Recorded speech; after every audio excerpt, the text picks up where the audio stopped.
तो सबसे पहले बात करेंगे ज्ञानव्यापी मस्जिद की। लगातार इस मामले को लेकर सुर्खियां हैं। सुप्रीम कोर्ट में भी मामला है, वाराणसी कोर्ट में भी मामला है, हाई कोर्ट में भी मामला है और अलग अलग जगहों पर इस मामले को लेकर ज्ञानव्यापी मस्जिद परिसर में और जो सर्वे हुआ उसको लेकर तरह तरह की बातें निकलकर सामने आ रही है। कई सारे दावे उसको लेकर किए जा रहे हैं। तो कुछ सवाल हैं और उन सवालों के हर कोई जवाब जानना चाह रहा है और उस पर लोग चर्चा भी कर रहे हैं, लोग बात भी कर रहे हैं। तो एक सवाल यह है कि क्या ज्ञानव्यापी असल में ज्ञानव्यापी मस्जिद का असल सच है क्या?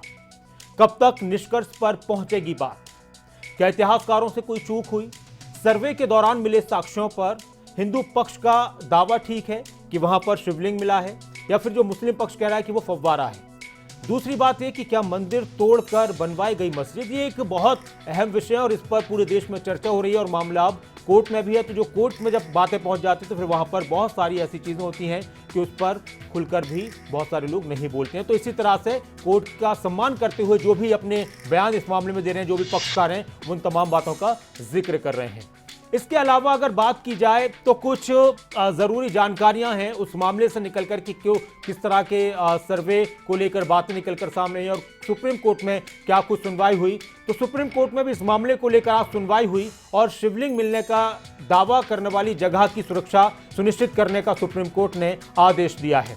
इसके साथ ही सुप्रीम कोर्ट ने मुस्लिमों को बिना किसी अवरोध के नमाज अदा करने के जारी रखने के भी आदेश दिए हैं। शीर्ष अदालत ने याचिकाकर्ता हिंदू श्रद्धालुओं को नोटिस जारी किया है कि अब मस्जिद कमेटी की याचिका पर सुनवाई के लिए 19 मई की तारीख तय की गई है। वाराणसी कोर्ट ने मस्जिद में केवल 20 लोगों को नमाज अदा करने की इजाजत देने को कहा था। इस फैसले को सुप्रीम कोर्ट ने फिलहाल रोक दिया है। वाराणसी कोर्ट ने कोर्ट कमिश्नर पद से अजय मिश्रा को हटा दिया है। अजय मिश्रा पर प्राइवेट कैमरा मैन रखकर सर्वे की रिपोर्ट मीडिया में लीक करने का भी आरोप लगा है। तो जो आज महत्वपूर्ण बात सुप्रीम कोर्ट से निकलकर सामने आई ये कि जहां पर शिवलिंग मिलने का दावा किया जा रहा है, जो वुजू खाना है कि वहां पर शिवलिंग मिला है, तो उसकी सुरक्षा की बात सुप्रीम कोर्ट ने कही है और साथ ही सुप्रीम कोर्ट ने यह भी कहा है कि वहां पर अभी नमाज पर कोई पाबंदी नहीं लगाई जाएगी। इसके साथ ही अब इस केस को लेकर कि कब इस केस में क्या क्या हुआ है, ये भी एक बहुत अहम बात है। और ये जो तस्वीरें आप देख रहे हैं, यही वो दावा किया जा रहा है कि यहाँ पर शिवलिंग है। जो हिंदू पक्ष है उनका कहना है कि यहाँ पर शिवलिंग है और जो नंदी जी का जो चेहरा है वो हमेशा शिवलिंग की तरफ होता है। तो इस तरह के दावे किए गए हैं। तो वहीं दूसरी तरफ मुस्लिम पक्ष का कहना है कि एक फाउंटेन है, फव्वारा है। इस केस में कब क्या हुआ, तो हुआ यह था कि 5 महिलाओं की याचिका पर करीब 8 महीने तक सुनवाई और दलीलें चलती रहीं। उन्होंने मां गौरी श्रृंगार पूजा की बात वो कर रही थी और इसके अलावा बहुत सारी बातें निकलकर सामने आई। मामला वहां से लेकर अब यहां तक पहुंचा है और एक पैकेज भी आपको, हम एक रिपोर्ट भी आपको इस मामले में पूरी दिखाते हैं। उसके बाद फिर और भी कुछ आंकड़े हैं, कुछ और भी जरूरी जानकारी, उससे भी रूबरू कराएंगे।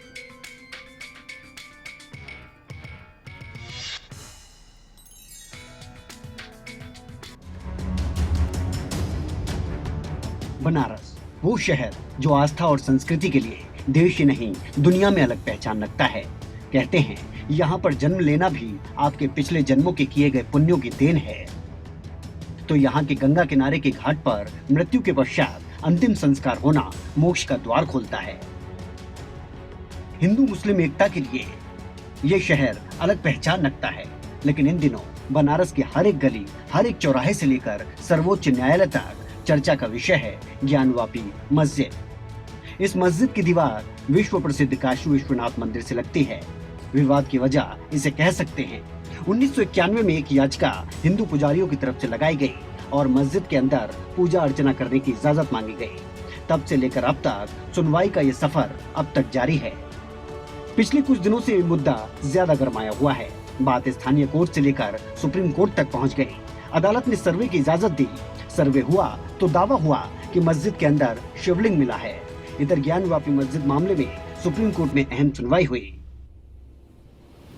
सुप्रीम कोर्ट ने निर्देश दिया कि जिस जगह पर सर्वे के दौरान शिवलिंग मिलने की बात कही गई है उस इलाके की सुरक्षा सुनिश्चित की जाए। इस संबंध में वाराणसी के जिलाधिकारी को सुप्रीम कोर्ट ने निर्देश दिया।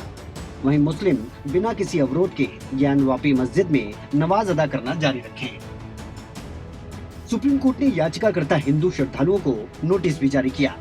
अब मस्जिद कमेटी की याचिका पर 19 मई को सुनवाई होगी। साथ ही निचली अदालत के फैसले पर भी सुप्रीम कोर्ट ने रोक लगा दी। दरअसल 14 से 16 मई के बीच ज्ञानवापी मस्जिद परिसर का सर्वे कार्य किया गया था। इस दौरान शिवलिंग मिलने का दावा किया गया। इसके बाद निचली अदालत ने नमाज पढ़ने वालों की संख्या सीमित कर दी। वहीं निचली अदालत के फैसले के खिलाफ ज्ञानव्यापी मस्जिद प्रबंधन ने सुप्रीम कोर्ट का रुख किया था कि जहां शिवलिंग पाया गया है उस शिवलिंग के एरिया को प्रिजर्व किया जाए। जो वुजू खाना है जहां की शिवलिंग पाया गया था उस एरिया को कल जो जिला कचहरी वाराणसी है उस एरिया को उन्होंने सील किया था और उसको प्रिजर्व करने की इजाजत जिला प्रशासन और राज्य प्रशासन को दिया था। आज माननीय सर्वोच्च न्यायालय ने यह कहा कि जिस जगह पे शिवलिंग पाया गया है उस एरिया को डीएम को आदेशित किया है कि वो प्रिजर्व करे और वहां पर किसी तरह का घूसपैठ न होने पावे। और जो दूसरा आदेश उन्होंने दिया है कि उस एरिया के अलावा मस्जिद के अंदर जो मुस्लिम समुदाय के लोग हैं वो नमाज अदा कर सकते हैं जब तक कि इस पिटीशन में जो प्लेंटिफ नहीं आते, अपना पक्ष नहीं रखते, तब तक के लिए व्यवस्था आज की गई है। लेकिन जो सबसे खुशी की बात है कि जिस एरिया को जिला कचहरी ने सील किया था, जहां शिवलिंग पाया गया है, उस एरिया को प्रोटेक्ट करने के लिए, उसको सील करने के लिए माननीय सर्वोच्च न्यायालय ने भी आज डीएम को आदेशित किया है, डीएम वाराणसी। वे ज्ञानव्यापी मस्जिद मामले में वाराणसी की अदालत में भी सुनवाई चल रही थी। वाराणसी कोर्ट ने कोर्ट कमिश्नर पद से अजय मिश्रा को हटा दिया। अजय मिश्रा पर प्राइवेट कैमरामैन रखकर सर्वे की रिपोर्ट मीडिया में लीक करने का आरोप लगा है। कोर्ट ने बाकी 2 कमिश्नर विशाल सिंह और अजय प्रताप सिंह को सर्वे रिपोर्ट दाखिल करने के लिए 2 दिन की मोहलत दी। डीजीसी सिविल और महिलाओं की तरफ से दाखिल अर्जियों पर भी कोर्ट में सुनवाई होगी। कोर्ट ने बहुत ही एलिगेशन लगाया है कि जब कोई अधिवक्ता आयुक्त के रूप में नियुक्त किया जाता है तथा कमीशन का कार्य करता है तब उसकी स्थिति एक लोक सेवक की होती है तथा उससे अपेक्षा की जाती है कि वह कमीशन कार्रवाई का संपादन पूरी निष्पक्षता व ईमानदारी से करेगा तथा कोई भी गैर जिम्मेदार बयान आदि पब्लिक में नहीं देगा। जबकि अधिवक्ता आयुक्त श्री अजय मिश्रा के द्वारा अपने पदीय दायित्वों का निर्वहन अत्यंत गैर जिम्मेदाराना तरीके से किया गया है। चूंकि विशेष अधिवक्ता आयुक्त श्री विशाल सिंह के द्वारा यह प्रार्थनापत्र स्थिति स्पष्ट करने के लिए दिया गया है। अतः इस संबंध में उपरोक्त विवेचना से यह स्पष्ट हो चुका है कि अधिवक्ता आयुक्त श्री अजय कुमार मिश्र के द्वारा जो प्राइवेट कैमरामैन रखा गया था उसके द्वारा बराबर मीडिया में सूचनाएं लीक की जा रही थी और जो न्यायिक मर्यादा के सर्वथा प्रतिकूल है। वहीं नमाजियों की एंट्री बैन करने के वाराणसी कोर्ट के फैसले को सुप्रीम कोर्ट की तरफ से पलटे जाने पर AIMIM प्रमुख असदुद्दीन ओवैसी ने खुशी जताई। आपने कहा कि सिर्फ पुजारी जाकर पूजा करेंगे, मेरी नमाज से महरूम हो गया। यहां पर भी आपने क्या किया, आपने कहा सिर्फ 20 लोग जाएंगे। वहां पर राजीव गांधी के जमाने में बगैर मुस्लिम पक्ष को सुने 30 पेज का ऑर्डर दे दिए, ताले खोल दिए आपने। यहां पर आप बगैर मुसलमान को फिर सुने, कोई सुना ही नहीं आपने मुसलमान को। दूसरी साइड गई, आप सुन लिए, हम पार्टी हैं उसमें। यहां पर आपने पार्टी को सुनते नहीं है और आप सर्वे कमिश्नर को अपॉइंट करते, सर्वे कमिश्नर तो रिपोर्ट भी नहीं देता है। दूसरी साइड भागती है, बाबा मिल गए कोर्ट के पास और कोर्ट बगैर मुसलमानों को सुने। बगैर कोर्ट का काम ही होता है कि मुसलमान को सुने, कोर्ट का काम ही होता है कि सर्वे कमिश्नर की फाइनल रिपोर्ट दे, मगर कोर्ट दूसरी साइड गई और ऑर्डर पास कर दिए। उधर हरियाणा के गृह मंत्री अनिल विज ने भी इस मामले में अपनी प्रतिक्रिया दी और ओवैसी के पुराने बयानों पर भी निशाना साधा। कोर्ट में है और कोर्ट इसका फैसला करेगी। जहाँ तक ज्ञानवापी की बात है, ये एक हिंदू शब्द है, ये उर्दू का शब्द नहीं है, फारसी का शब्द नहीं है, अरबी का शब्द नहीं है। तो शब्द को देख के तो लगता है कि ये हिंदू मंदिर ही रहा होगा। इस देश में भड़काऊ बयान देने में अगर किसी को गोल्ड मेडल देना हो तो वो ओवैसी का ही बनता है। मसला काफी पुराना है। कहा जा सकता है कि ये शहर जितना पुराना है, ये मसला उतना ही पुराना है। 16वीं सदी से बात शुरू होती है। इतिहासकार अपना इतिहास बताते हैं तो पुरातत्व विभाग साक्ष्यों पर बात कर रहा है। मामला कोर्ट में है, निचली अदालत में भी और अब सर्वोच्च न्यायालय में भी।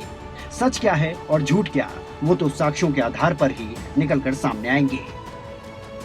विनय चौधरी, न्यूज डेस्क, खबरें अभी तक। जहां इस मामले को लेकर एक तरफ राजनीति गर्म है, राजनीतिक बयानबाजी हो रही है, तो वहीं दूसरी तरफ कोर्ट की तरफ से भी बहुत सारे अहम फैसले दिए गए हैं और अभी बहुत से फैसलों का इंतजार है। अब एक सवाल यह है कि इस केस में कब कब क्या क्या हुआ। तो शुरुआत से अगर बात करें अभी फिलहाल तक की, तो 5 महिलाओं की याचिका पर करीब 8 महीने तक सुनवाई और दलीलें चलती रहीं। 26 अप्रैल को कोर्ट ने ज्ञानव्यापी परिसर का सर्वे ईद के बाद कराने का आदेश दिया। 6 मई 2022 को एडवोकेट कमिश्नर अजय कुमार मिश्र ने हिंदू मुस्लिम पक्षों को लेकर सर्वे शुरू किया। इस दिन केवल श्रृंगार गौरी के विग्रह दीवारों की वीडियोग्राफी हो पाई। बड़ी संख्या में मुस्लिम मस्जिद में नमाज को आए, हल्का बवाल भी हुआ। मुस्लिम पक्ष ने एडवोकेट कमिश्नर पर एक पक्षीय एक तरफा सर्वे का आरोप लगाया। 7 मई 2022 को सर्वे दोबारा शुरू हुआ। वादी पक्ष ने आरोप लगाया कि 500 से ज्यादा मुस्लिम मस्जिद में थे, अंदर प्रवेश नहीं करने दिया जा रहा था, न ही प्रशासन कोई सहयोग कर रहा था। विवाद बढ़ा तो सर्वे को रोक दिया गया और मामला फिर से कोर्ट में चला गया। 9 मई 2022 को कोर्ट में वादी पक्ष ने कहा कि एडवोकेट कमिश्नर अपना काम सही से कर रहे हैं। 10 मई 2022 को कोर्ट में दोनों पक्षों में बहस हुई। एडवोकेट कमिश्नर और के बदलने और दलीलें पेश करने की मुस्लिम पक्ष ने कुछ और तथ्य देने के लिए 11 मई तक का समय मांगा। कोर्ट ने 12 मई की तारीख दी और कहा कि जरूरत पड़ने पर जज साहब खुद मौके पर जा सकते हैं, चले जाएंगे। 12 मई 2022 को कोर्ट ने तहखाने और परिसर के सर्वे का आदेश दिया और सर्वे का मामला सुप्रीम कोर्ट में पहुंचा। वाराणसी कोर्ट के सर्वे के फैसले को चुनौती दी गई। सुप्रीम कोर्ट ने वाराणसी कोर्ट के फैसले को पलटा, नमाज पढ़ने की इजाजत पहले की तरह जारी रखने को कहा और जहां शिवलिंग मिलने का दावा किया जा रहा है उसकी सुरक्षा करने की बात कही। अब एक और अहम बात है कि ये मामला है कितना पुराना। दरअसल 1991 में याचिकाकर्ता स्थानीय पुजारियों ने वाराणसी कोर्ट में एक याचिका दायर की थी और याचिका की अगर बात की जाए, ज्ञानव्यापी मस्जिद एरिया में पूजा करने की इजाजत मांगी थी, परमिशन मांगी थी। याचिका में कहा गया था कि 16वीं सदी में औरंगजेब के आदेश पर मंदिर के एक हिस्से को तोड़कर मस्जिद बनवाई गई। उन्होंने दावा किया कि मस्जिद परिसर में हिंदू देवी देवताओं की मूर्तियां मौजूद हैं। काशी विश्वनाथ मंदिर का निर्माण महारानी अहिल्याबाई होलकर ने करवाया था।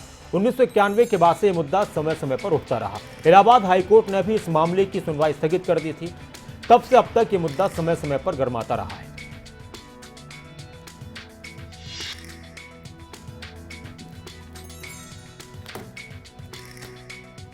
तो इस मामले को लेकर बहुत सारी बातें अब तक सामने आई हैं, बहुत सारी बातों के सामने आने का इंतजार किया जा रहा है। कोर्ट में अलग अलग जगहों पर इस मामले में सुनवाई हो रही है। अब देखना होगा कि आगे चलकर इससे किस तरह की बातें निकलकर सामने आती हैं। वहीं दूसरी तरफ इस मामले को लेकर राजनीतिक भी बयानबाजी सामने आ रही है।